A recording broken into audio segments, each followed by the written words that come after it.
இந்திய கலாச்சாரத்தில் உத்தராயணத்தின் முக்கியத்துவம் என்ன? சரியான விடை, இது நீண்ட நாட்கள் மற்றும் வெப்பமான காலநிலையின் தொடக்கத்தை குறிக்கிறது.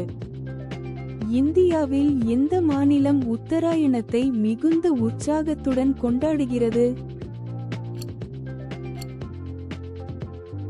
சரியான விடை, குஜராத்.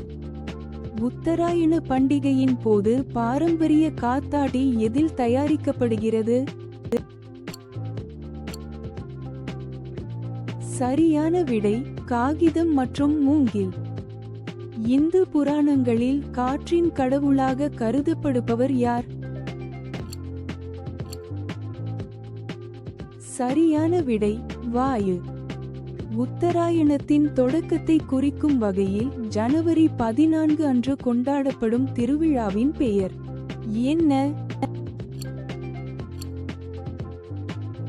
சரியான விடை, மகர சங்கராந்தி.